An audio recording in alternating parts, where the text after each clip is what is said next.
Hey cruisers, welcome back. Today we're going to be talking about Cartagena, Colombia. We had a great time there and I can't wait to show you guys all about it. So let's jump into the video.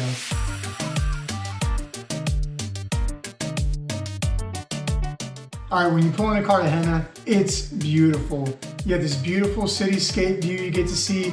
You're really looking at Boca Grande, which is that really nice area where all the resorts and stuff are, the hotels, but it is still beautiful. Another neat thing you'll see is a statue of the lady on the water. I mean, it is really pretty and it is right there for you to see. When you get to the port of Cartagena, or as they call it, Port Oasis, you're gonna see it's quite a long walk from where the ship actually docks to the start of the port area.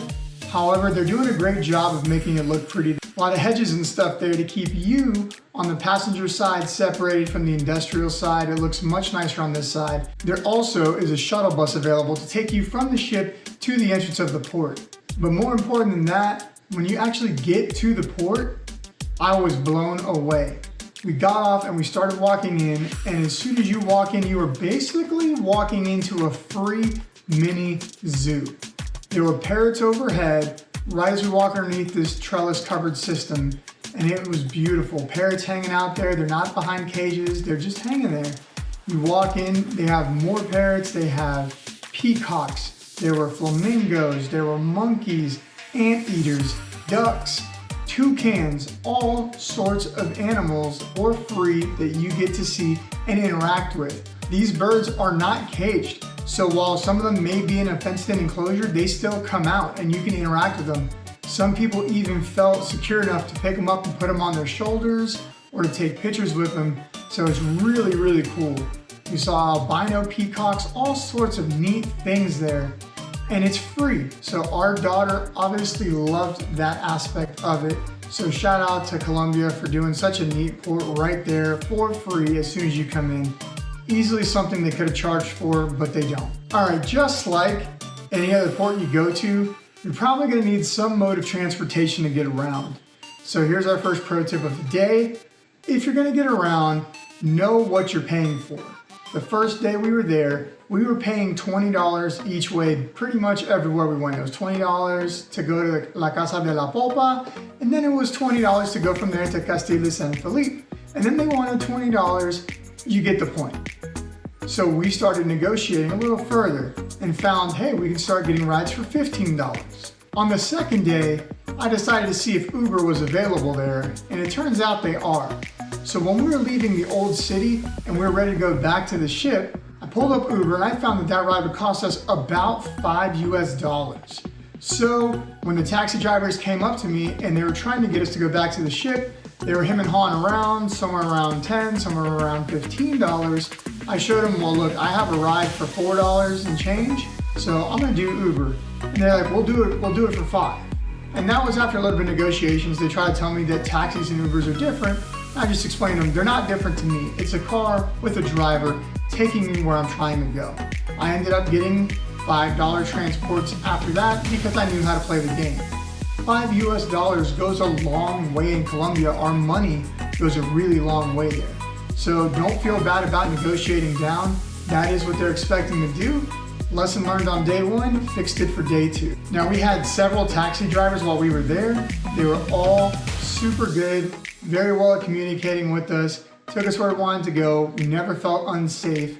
All the cars are somewhat smaller there, but another neat thing you might see when you're there is Moto-Taxis, which are very, very popular with the locals. So instead of getting into a taxi, which costs more, they literally hop on the back of somebody's motorcycle and pay them to take them wherever they're heading. And that was super popular. Motorcycles were extremely abundant, pretty much everywhere up until the bridge that takes you into Gestamani. So the city right outside of the port, that area is known as La Manga, which is named after their mango trees that they have all over the place there. And you'll see it's not exactly the nicest area, but it's not a very dangerous area either. There are several police stations there, ranging from local to national to drug police, and they patrol the area pretty heavily. I know when you come out of the port, the taxi drivers are going to try to scare you into taking a taxi. That's their job, that's how they get paid. However, it was very safe to walk around, we had no issues. Now, Caveat, obviously, if you don't know where you're at, you don't feel comfortable, you're not sure how to get to where you're going, or it's getting dark, don't go there, right? Don't do that. Take a taxi, stay safe that way. If you don't feel like you can fend for yourself, or you're not 100% confident in walking around, don't do it. When you look like an easy target, you become an easy target. Just be smart. Something Amy and I have noticed from just traveling all over the world to different countries is every city has places you shouldn't be, right? We all have those in our own backyards even. Just be smart. If it looks like you shouldn't be there, don't go there. If it's getting dark, take a taxi, take transportation. You can use public transportation like a bus. Just be smart about it and you should be fine. Another thing you might see riding around is fruit stands are abundant there. Whether they're on the side of the road or maybe even in the old city, they love fresh fruits and they're everywhere. So if you were looking for some fresh fruit, very easy to get and very cheap to get. So the first place we went to was La Casa de la Popa. And as soon as you get there, you're going to be in this loading area where you see all the tour buses and all the taxis unloading people. And you walk up this foyer-way and they have people on either side selling stuff. And you do have to pay a small fee at the gate. I want to say it was like $5 to $7 per person. Wasn't really that big of a deal, but it was totally worth it. It is beautiful and the views of the city are beautiful. As soon as you get through the gate though, you're gonna walk in and you're walking up these steps right here, and this is actually gonna take you on top of basically a ledge, like a scenic lookout area, right outside of La Casa de la Popa. So just past the steps, you have the Colombian flag up top with a beautiful view overlooking Cartagena.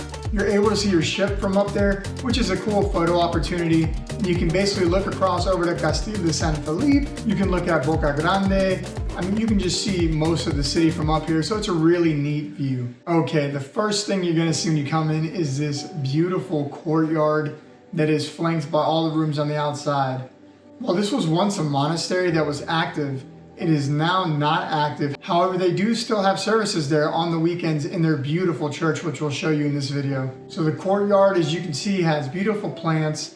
It has flowers, there's a well in the middle, and then it's flanked by all these rooms. Most of the rooms now seem to be more of a museum setup. So you'll see beautiful paintings or artifacts from when it was a monastery, people that have visited, treasures that have been left there. There's also beautiful dresses from queens or princesses and other famous people who have been there. It was very beautiful, a lot of neat things to see. From the ledge outside of the monastery, you can actually see an airport over there and see planes taking off and landing in the distance, which is pretty neat. You can also see these balcony windows where you can almost imagine a monk there opening them up first thing in the morning to let the breeze in and cool down the area. Now, because this building is so old, it doesn't have central heating and air. However, it doesn't need it. Being one of the highest points in the city, it has amazing breezes and airflow through it. It was designed very well for this. You'll see a lot of doors and windows are actually open, allowing the breeze to naturally ventilate the area and keep you cool. Now, we walked up the steps to the second floor, which was neat because it kind of felt like you were going upstairs into the monastery. However, the second floor is actually closed off now. There's a beautiful portrait of Jesus Christ hanging on the cross there that you can look at, but other than that, there's really nothing upstairs. It's accessible to the public, so really don't even waste your time walking up the steps past the Jesus painting because you can't go anywhere. These are some of those beautiful dresses I was telling you about. You can see some of them were for little girls and some of them were for adult females. They have them all encased there. Really beautiful to look at. You can just see the detailing in them is really, really nice. Okay, obviously one of my favorite parts of La Casa de la Popa was this amazing chapel church. It is beautiful, splendid gold altar that is huge, 2 to 2.5 stories tall on the inside. It's got old school wooden pews, and it really brings you back to the age when they were building churches like this. You're sitting in there, you can feel the reverence and the majesty. It's just a beautiful place. Whether you believe in Jesus Christ or not, it's still a beautiful chapel to go into. And just look at the detail work on the altar and all the gold there. I mean, it is absolutely splendid. One of the prettiest little chapels I've ever been in. So right behind the chapel, there's a priest ready room, I guess is what you would call it, where they have their robes hanging up and their chairs and a table where they can pre-plan. And then one of the neatest things is there's actually a little wrought iron gate that takes you from that room directly into the chapel right behind the altar. And what was neat about this was you can see this and take a picture with it, but it almost felt like Hollywood. When you look at it, it was a facade. It was all wood in the background, just kind of scattered together, holding this place up, holding up all that beautiful gold ornamentation on the other side. I just thought that was really neat. La Casa de la Popa is beautiful. Don't miss it. It's very cheap. Take a taxi there. I'm not going to show you everything in this place in this video. It would be too long, but go see it. It's beautiful. So let's move on. The next thing we did is we took a taxi to Castillo de San Felipe. When we got there, it was slammed. There were so many people trying to go into it.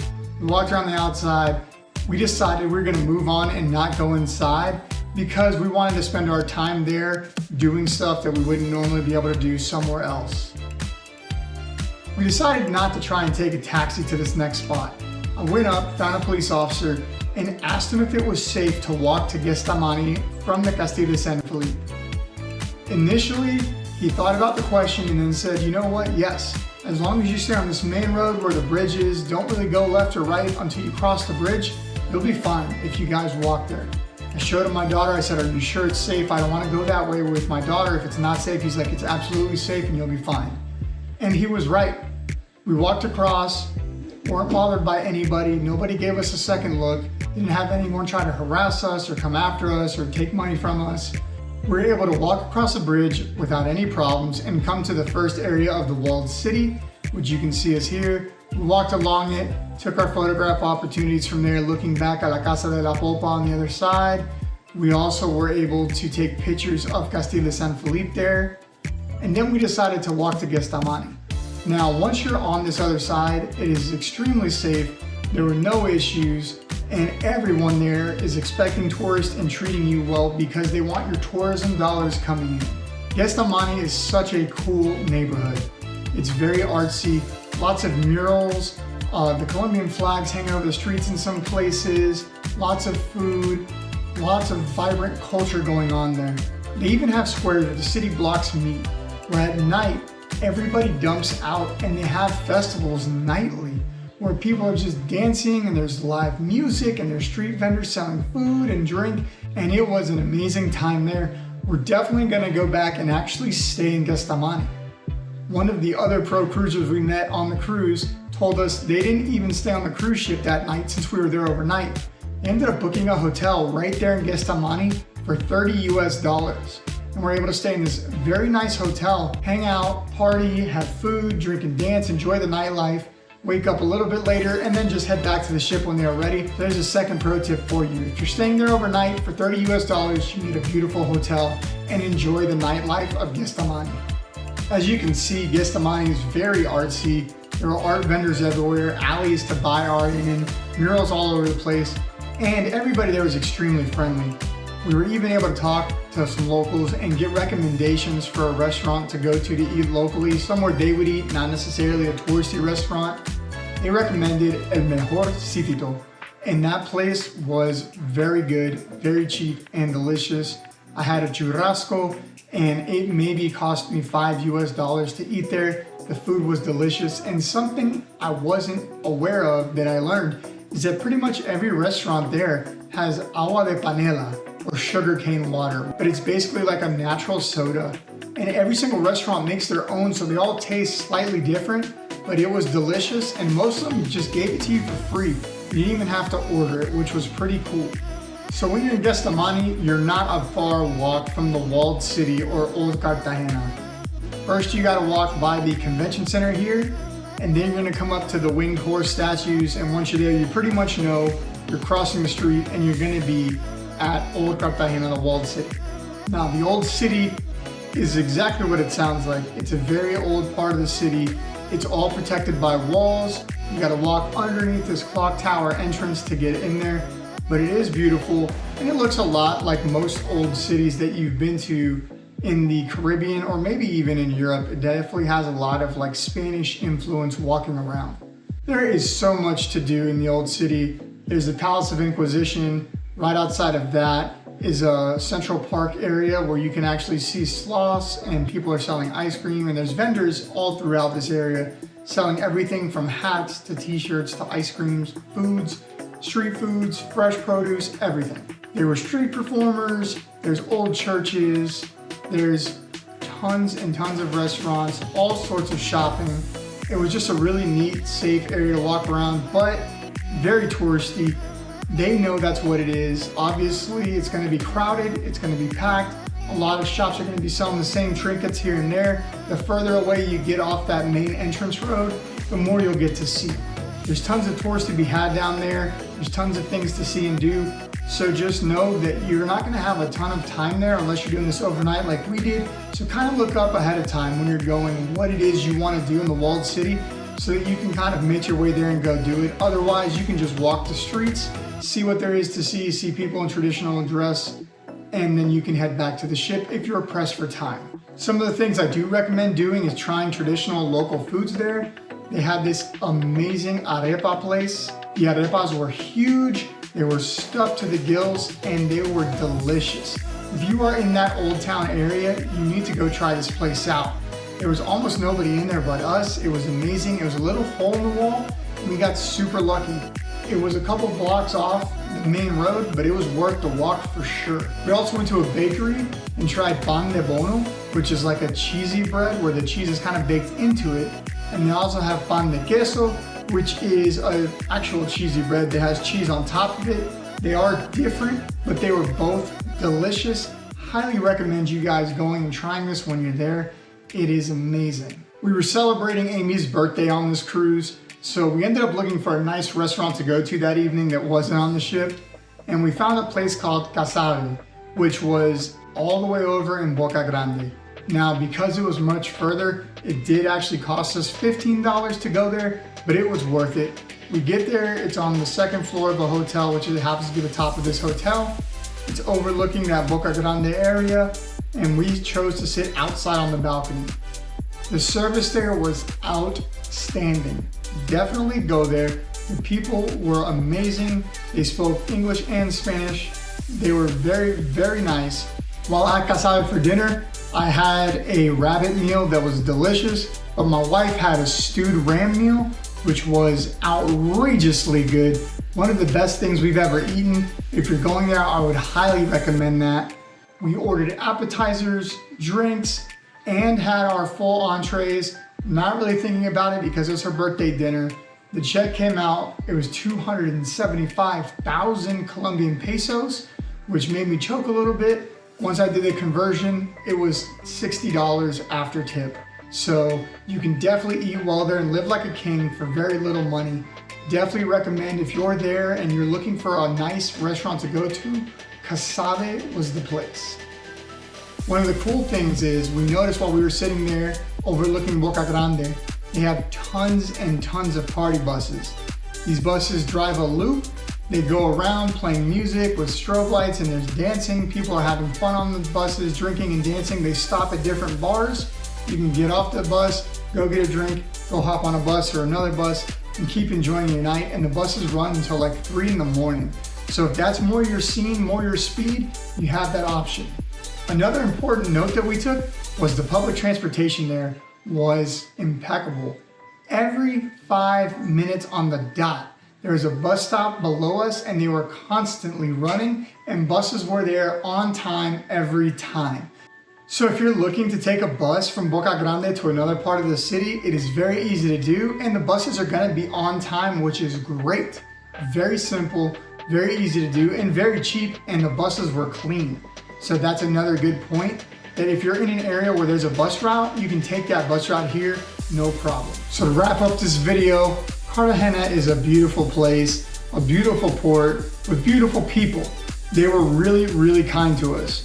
Obviously, a lot of people are worried about, is it safe to be there? We asked our taxi driver that, and he told me if you would wanted to come in the 90s, I would have said don't come, it's not a safe spot. However, those days are long gone. The city is beautiful, and the tourist areas are just that. They're tourist areas, they know you're gonna be there. They have tourism police walking around and taking care of everything. I really never felt unsafe. We had so much fun in Cartagena. that we are definitely going back. We are gonna fly there and stay there, not even go on a cruise this time. So if this is on your bucket list, something you've been hemming and hawing around, maybe something you've been nervous to try, I would say do it. And if you can find an itinerary like this, or you want Amy to find you one, I would say take it, because you're gonna get that sample, but just know you're gonna wanna come back. If you found this video helpful, don't forget to like and subscribe to the channel. You can click on one of our other videos here, which helps us keep content coming to you guys. Thanks for watching the channel, and we'll see you next time.